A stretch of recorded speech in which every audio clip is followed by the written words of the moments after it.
Welcome back. I'm with my co-host, Jenny Hutt. That was Jodi Arias saying that Travis wanted to marry her.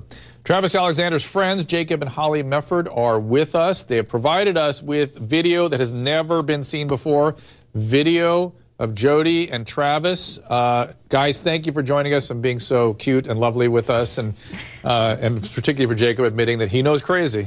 He knows, so set this. I said before, so you know. I understand. I get it. But set up this video for us. Where was this? What's happening here? And then we'll take a look at it. We were at a convention, actually, in Oklahoma City. It was a big company convention, and we were all hanging out afterwards. And for some reason, my wife felt compelled to videotape this story because we'd heard him say it before.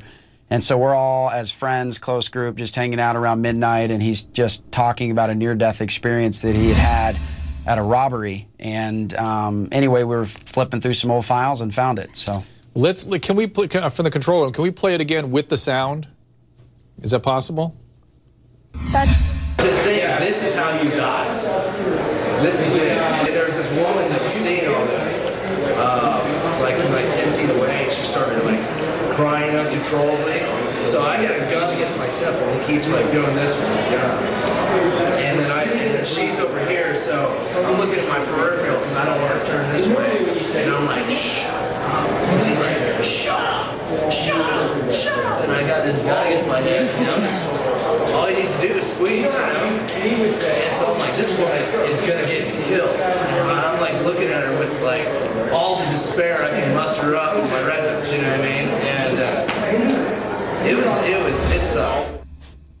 There's much more to that tape. We're going to show it later and tomorrow. Jenny, do you have a reaction to that? Yeah, Jodi looks bored. Yeah. And like she wants to focus on her rather than listening to him tell a scary story. A really important story, a near-death experience of his. And Holly, is that how you react to that video as well? Yeah, and I also think for Jodi to be on the stand saying that Travis never showed affection and he was embarrassed of her. This shows right here that, I mean, you can't see in the rest of the video, but there were 20 other people standing opposite to Travis listening to the story, and she was laying there, and this is how she always was around the group. She, you know, was apathetic. She didn't care about anything, and she was, you know, always trying to get Travis away from the group. So basically what you're saying is it was a lot of public display of affection. Well, she's like a feline, like a cat rolling up in his lap. Right. It's like extreme shows of affection. And then again, you say, Holly, isolating him from his friends and family,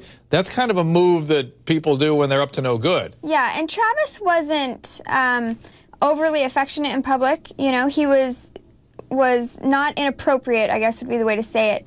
And she definitely forced public affection on him, but he wasn't embarrassed. He certainly wasn't trying to hide her until much farther in the relationship after they broke up. I think cat-like was exactly right. Right? Yes, 100% right. And Holly, you said something, I guess you have a story about a friend house, the Sky Hughes home? Yeah, at the Hughes home, Jodi showed up one day while I was there with Sky, and she showed up unannounced. She came over to ask Sky why Sky hated her, and Sky, for 15 minutes, told her why we didn't like her, why we didn't want her around, why we didn't want her to be with Travis, and told her to get out of her house, to never come back. And then I was in the kitchen making lunch for Sky's kids, and Jodi, after, you know, being yelled at for 15 minutes, comes into the kitchen, sits at the dining room table, and just sits there and stares at me while I'm cooking macaroni and cheese. And I didn't say anything to her. It was really awkward, and I didn't want to be around her. And she just sat there for 10 minutes, and then finally she got up and left. Weird. It was weird. I know if I was at someone's house and they yelled at me and told me to get out, I would run to my car crying, probably. Yeah, you would leave. You would feel, what have I done? You'd feel responsible. You'd be upset. Yeah.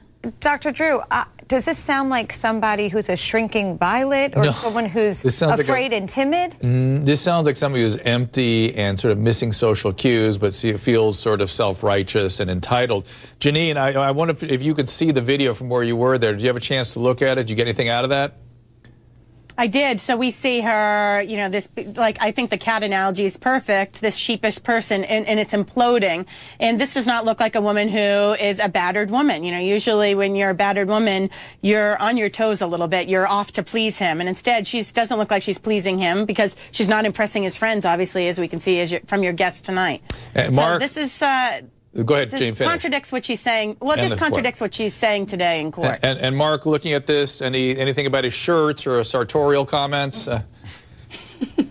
The only thing I keep thinking, seriously, is just how sad this is. You know, I see it with every image, and now with newer images. I just think that this shouldn't have happened. It's so unbelievably tragic. And I'm telling you, the people I feel the most for are his family, who somehow have to show restraint and not physically jump up and just want to hurt this girl for what she's doing, what she's spewing in the courtroom. And you can, Janine, I know, I'm sure you looked at the family and what's going on in their faces and their body movements. I mean, I feel what Mark is talking about is actually going on inside the family. They would love to jump up and throttle.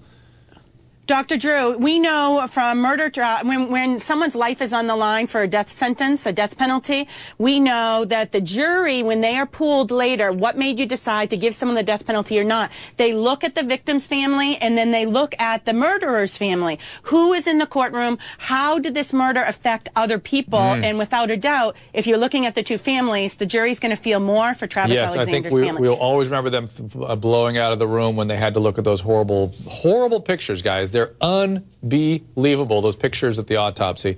Listen, Jacob and Holly, thank you so much for joining us and for bringing that video. We will show more of it tomorrow.